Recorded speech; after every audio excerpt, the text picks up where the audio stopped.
வந்து இந்த short டேர்ம்க்கும், long டேர்ம்க்கு என்ன சார் வித்தியாசம்?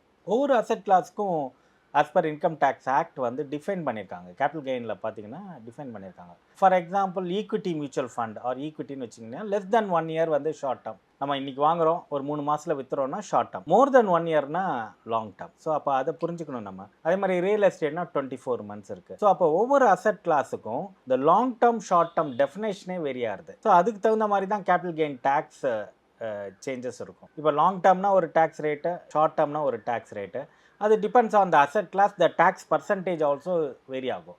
ஸோ இந்த டேக்ஸ் பர்சன்டேஜ் அப்படிங்கிறது என்னென்னா, ஏதோ ஒரு ஃபிக்ஸடாக லாஸ்ட்டு 10 இயர் ஒரே மாதிரி இருக்கும், இல்லை இன்னும் ஒரு 10 வருஷத்துக்கு அதே மாதிரி இருக்கும் அப்படின்னு நினைக்கக்கூடாது.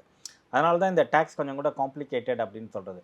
எவ்ரி இயர் பட்ஜெட்டில் த ஃபினான்ஸ் மினிஸ்டர் அனௌன்ஸ் பண்ணுவாங்க, இது சேஞ்சஸ் இருக்கா இல்லையா, கேபிட்டல் கெயின் சேஞ்சஸ் இருக்கா இல்லையா, கேபிட்டல் கெயின் டேக்ஸ் சேஞ்சஸ் இருக்கா இல்லையா, short term capital gain tax இருக்கா, long term capital gain tax changes இருக்கா, சேலரியில் என்ன டேக்ஸ் லேபு, இதெல்லாமே நம்ம பார்க்க வேண்டிய சூழ்நிலையில் இருக்கும். அதை பார்த்துட்டு என்னுடைய ஃபினான்ஷியல் இயருக்கு எவ்வளோ இன்கம் ஏர்ன் பண்ணியிருக்கேன், அதில் எவ்வளோ ஷார்ட் டேர்ம், எவ்வளோ லாங் டேர்ம், ஷார்ட் டேர்முக்கு என்ன பர்சன்டேஜ், லாங் டேர்முக்கு என்ன பர்சன்டேஜ், அதெல்லாம் ஒர்க் அவுட் பண்ணி தான் டோட்டல் டேக்ஸ் லயபிலிட்டின்னு நம்ம கால்குலேட் பண்ணோம்.